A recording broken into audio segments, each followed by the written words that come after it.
Story 1. The Watcher in the Woods. I never planned to camp alone, not at first. But after a bitter breakup and a job that left me numb inside, I needed to disconnect from everything. People, screens, noise. I wanted silence, solitude, nature. So, I picked a spot deep in the Montana wilderness, a place I found online through a forum for experienced backpackers. They called it Whispering Ridge, and it wasn't on any official trail maps. A remote location near a river tucked between dense pines and shadowed cliffs. Perfect. The hike-in took most of the day. No phone signal, no trail markers. Just me, my pack, a tent, and a compass. When I finally found the clearing, I felt like I'd stepped into another world. Birdsong echoed gently, and the river shimmered like glass. The first night was uneventful. I cooked some beans, watched the stars, and fell asleep to the soft rustle of leaves. But something changed on the second night. It started with a sound, the snapping of twigs, slow and deliberate, just beyond the fire's glow. I turned my headlamp toward it and saw nothing, just blackness pressing in from the trees. Probably just a deer, I told myself. But I didn't sleep well. In the morning, I noticed something strange. One of my boots was missing. I found it 30 feet away, placed neatly on top of a rock. It wasn't tossed or chewed. It had been set there. That should have been enough to pack up and leave, but curiosity won out. That evening, I lit a larger fire and kept my knife close. Around midnight, I heard it again. The crunch of leaves, but this time, closer. Then came something that still makes my blood run cold. Breathing, just outside my tent. Deep, slow, deliberate. I held my breath. The knife in my hand trembled. I didn't dare unzip the tent. I just waited. And eventually, it stopped. When dawn finally came, I stepped out and immediately froze. A perfect circle of small stones had been placed around my tent, each stone spaced evenly, everyone pointing toward me. I didn't eat. I didn't pack properly. I just grabbed what I could and ran, heart pounding, legs shaking, until I reached the road. 2 weeks later, I went back on that same forum to see if anyone else had experienced anything strange near Whispering Ridge. One post caught my eye. It was old, nearly 5 years before mine. A guy describing the same place, the same stone circle, and something he called the Watcher. His last line still haunts me. He doesn't want to hurt you. He just wants you to know you were never alone. Story 2. Cabin site. 9. We weren't exactly experienced campers, but we were bored college students with a long weekend and a borrowed tent. That was all the excuse we needed. There were 4 of us: Jake, Terrence, Laura, and me. We drove up to a national park in Colorado and hiked for about an hour looking for an empty site. That's when we stumbled upon a rotting wooden sign buried beneath overgrowth. It read, Cabin Site 9. But there was no cabin, just a crumbling stone foundation, a half-burnt fire ring, and a rusted horseshoe nailed to a tree. It looked abandoned for decades, which of course meant perfect for us. We set up camp, lit a fire, and told ghost stories. But something about the place made me uneasy. The woods were too quiet, like they were listening. Around 11 p.m., we heard it. A thudding sound, repetitive, methodical. Thump, thump, thump, like someone punching a tree trunk with heavy fists. We turned our flashlights into the forest, but saw nothing. Terrence joked about Bigfoot. We laughed, but Jake didn't.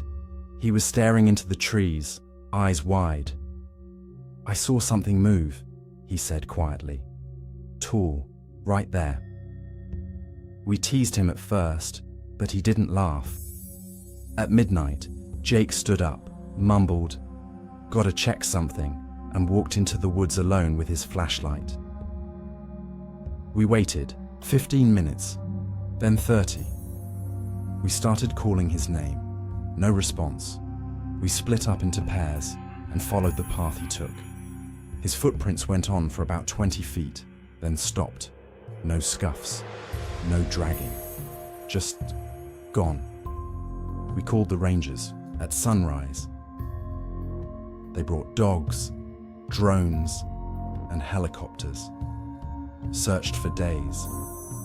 They found his flashlight, sitting perfectly upright on a moss-covered rock. Batteries still full. No prints.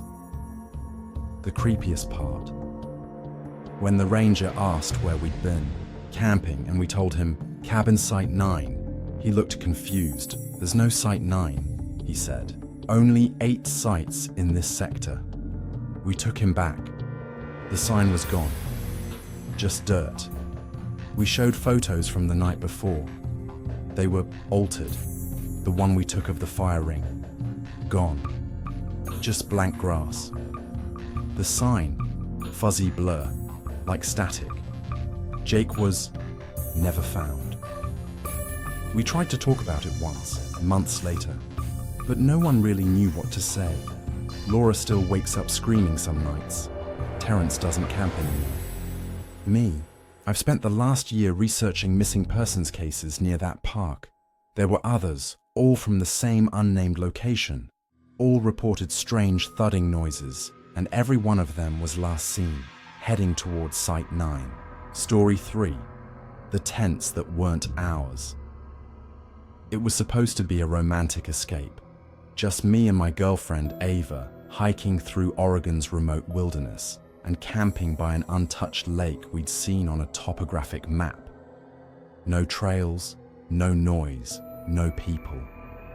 We found the lake around 4 p.m., set up camp, and spent the evening roasting marshmallows and watching the reflection of the stars ripple on the water. It was perfect. We went to sleep a little after 10. When we woke up around 7 a.m., Ava poked her head out of the tent and froze. I heard her whisper, "What the hell?" I unzipped the flap beside her, and that's when I saw them. 2 tents, green, identical, placed side by side about 20 feet away. They hadn't been there when we arrived. We were sure of it. We waited a while, assuming we'd hear someone, but no one came out, no sounds. Finally, I decided to check them out. The first tent was zipped up. I called out, no answer. I unzipped it slowly, empty, no sleeping bags, no food, no sign of life, just dirt and dead pine needles. I checked the second. Same thing. It was like someone had set them up just to mess with us. I looked around, feeling that watched sensation crawl up my spine. That's when I noticed something. Footprints. But they weren't leading to the tents. They led away, into the tree, then just stopped. We packed up quickly. Ava was shaking. As we turned to leave, I glanced back and stopped in my tracks. One of the tents, the first one I'd opened, was zipped up again. I hadn't touched it. Neither had Ava. We didn't say a word. We just ran. About halfway down the trail, Ava whispered, "Don't look, but I think someone's following us." I turned. Behind a tree, I saw the outline of a person, still, watching. When we finally reached the car, I looked back one more time. No one. But I swear, I could hear the zipper sound in the wind. That soft, metallic zzz, like someone opening a tent,